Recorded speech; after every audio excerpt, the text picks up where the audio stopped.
যুবক বাইরে যখন লঞ্চের মধ্যে জ্বর উঠে গেছে, যুবক মাকে ফোন দিছে, মা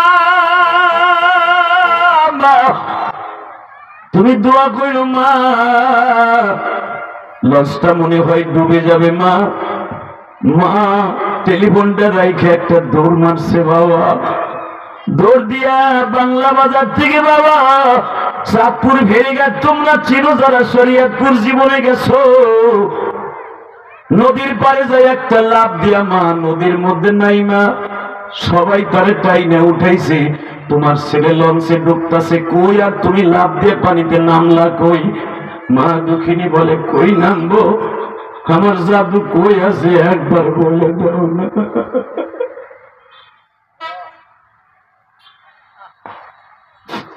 ঠিক লঞ্চটা ডোবার 1 মিনিট আগে যুবক আবার ফোন দিলে, মারে মা তুমি দোয়া কইরো মা,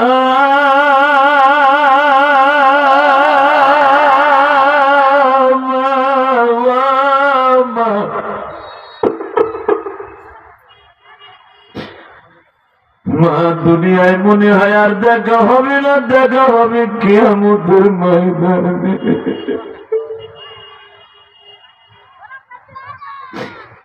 তোমরা যুবক ভাইরা শুনছো, ফেসবুকে পেপারে দেখছো, লঞ্চটা যখন ডুবে গেল বাবা, 5 দিন পরে এই যুবকের লাশটাকে ইঞ্জিনের কাছে থেকে যখন ডোবারো পুলিশ ভাইরা, র্যাব ভাইরা, আর্মি ভাইরা খুঁজিয়া খুঁজিয়া কাপড়ের কাপড় গুলা পরাইয়া আমার র্যাব ভাই পুলিশ ভাইরা আস্তে আস্তে করে বাড়িতে ঠিকানা অনুসারে শনাক্ত করিয়া পৌঁছাইতেছে। 5 দিন থেকে 7 দিন পরে যখন এই ছেলেটার লাশটা নিয়ে বাড়িতে গেছে, বাবা মরা গরু পানিতে যেমনি ফুলিয়ে যায়, এই যুবকটা সেরকম ফুলিয়ে গেছে। 5 দিন পানির মধ্যে থাইকা বাবা একবারে গরুর মধ্যে ভুইলা গোস্ত গুলা হাড্ডির থেকে আলাদা হয়ে গেছে, পয়সা দুর্গন্ধ হয়ে গেছে, কোন মানুষ লাশের কাছে যাইতে পারে না গো বাবা। যখন লাশটাকে এইভাবে কাফন করাইয়া মা দুঃখিনীর সামনে, বাড়ির সামনে আর্মিরা নিয়ে আসছে, সবার নাকে লাশ পচা দুর্গন্ধ আসে, একটা মাত্র দরদি যার নাকে দুর্গন্ধ আসে না গো বাবা। মা কাপড়ের কাপড়টা টান দিয়া পচা ঠোঁটের সাথে গোস্তের সাথে ঠোঁট লাগায় বলে, বাবা বাবা মায়ের জন্য কাপড় কিনে নিয়ে আসলি বাবা।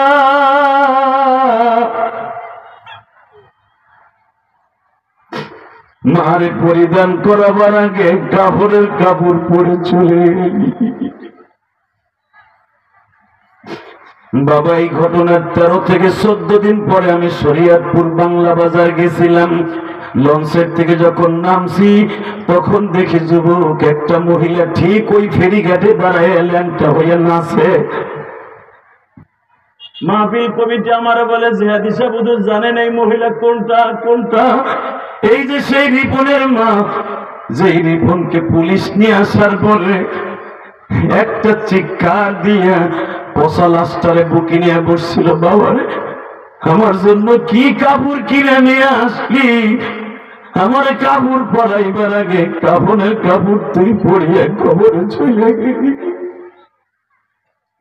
ওই যে মা একটা চিৎকার দিয়া জীবনের তরে এই মাথা তাপটা, এই যে মাথার রক্তটা ছিঁড়ে গেছে, ডাক্তার ডিক্লেয়ার দিছে জীবনে আর কোনোদিন এই মহিলা ভালো হবে না।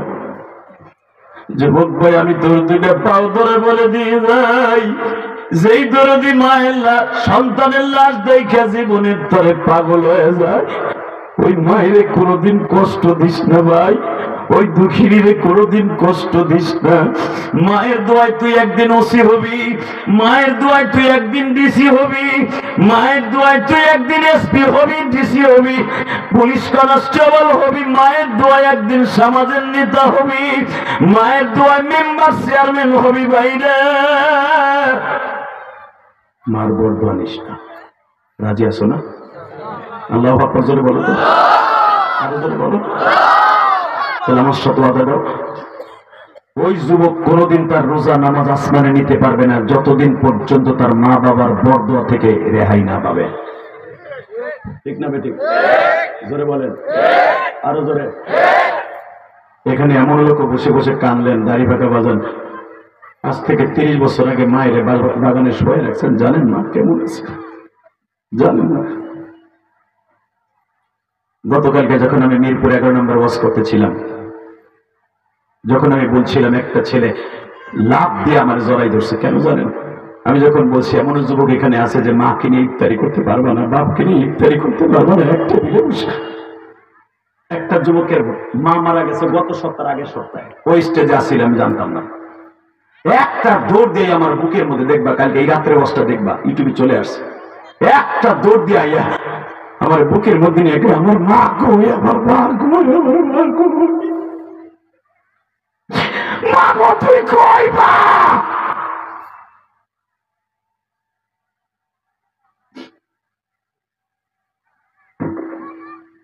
আমি তোমাদের দুটা পাও ধরে বলে যাব, যাদের বাবা মা নাই তারা বুঝবা বাবা মা কি জিনিস। ঠিক না বেঠিক? ওই দেখো আমার বাজানরা বয়ে বয়ে কাঁদবে। মনে রেখো যুবক ভাই, যাদের বাবা মা দুনিয়া বেঁচে আছে তাদের কাছ থেকে দোয়া নিবা। স্কুল কলেজে কোনোদিন তুমি ফেল করবা না। পৃথিবীর এমন কোন শক্তি নাই তোমার মেরে ফেলতে পারে যদি বাবা মার দোয়া তোমার অ্যাকাউন্টে থাকে। কথা বলেন না কেন? বাবা মায়ের দোয়া নিবি না? কলিজা নিবি না? যুবক ভাই নিবি না? আমি তোর দুটা পাও ধরছি যুবক, আমার সাথে একটা ওয়াদা দিত, 22শে জানুয়ারি একটা ওয়াদা দে। হাত দুটা উঠা, উঠা ভাই উঠা, দে আল্লাহ রসুল একটা ডাক দে, জোরে একটা ডাক দে।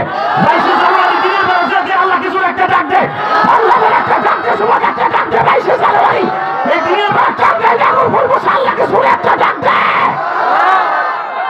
আল্লাহ তুমি মাফ করে দাও টাঙ্গাইল নাগরপুরবাসী রে, দিনের বেলা কাঁদিতাছে মাহফিল, কারজানু মা পড়ে আছে কবরে, কারজানু বাবা শুয়ে আছে বাগানে। আল্লাহ যারা হাত তুলে মা বাবার কাছে জন্য দোয়া করছে তাদের দোয়াগুলো কবুল করো। আল্লাহদের সন্তানগুলোকে কবুল করো। আমার দিকে তাকান, যারা চোখের পানি ফেলছেন, আল্লাহকে সাক্ষী রেখে বললাম আপনার বাবা মা কবরে কষ্ট পাবে না। মুনাজাতের আগে একটা লোক ময়দান ছেড়ে যাবেন না। কে কে রাজি আছেন দেখে লেখা হাত তুলে দেখান। লিল্লাহি তাকবীর, লিল্লাহি তাকবীর। তোমরা দুজন যাও না, ওই দুজন উঠে গেল গা। তাকানের দিকে ওয়াদা দিচ্ছেন তো, মুনাজাতের আগে যাবেন না? তাকানের দিকে 2001 বেটা মিডিয়া বলো না, বারবার খালি খারাপ। 2011 সালে আমি আমার বাবাকে নিয়ে হজ করছি, আলহামদুলিল্লাহ বলেন।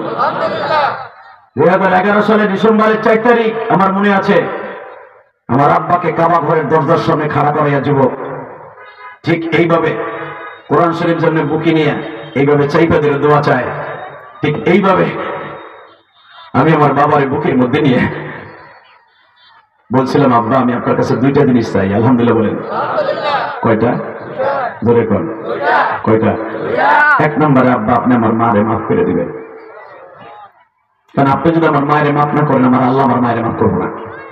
হে মহিলা, ও মা, পৃথিবীর কোন মহিলাকে যদি তার স্বামী মাফ না করে, ওই মহিলা তার স্বামী যদি ফেরাউনের মতো হয়, ওই মহিলাকে আল্লাহ কোনোদিন মাফ করবে না। যদি স্বামী মাফ না করে, সন্তানকে কোনোদিন আল্লাহ মাফ করবে না যদি মা বাবা তার মাফ না করে। মাথায় রেখেন, আপনি যত বড় হাজি হন আর গাজী হন, বিএনপি আওয়ামী লীগের নেতা হন, আল্লাহর কাছে কুত্তার দাম আছে, আপনার দাম নাই যদি নেক আমল না থাকে। কথা বলেন না কেন? আমি বললাম আব্বা আমার মায়ের মাফ করে দেন। আব্বা বলেন আমি তোমার মায়ের মাফ করে দিচ্ছি। কাবা ঘরের দরজার সামনে দাঁড়িয়ে 162 টাকা দিয়ে স্বর্ণ যায় কাবার দরজায়, এখানে দোয়া কবুল হয়। আব্বার বুকের মধ্যে নিয়ে বললাম, আব্বা এবার আমারে কিছু দেন।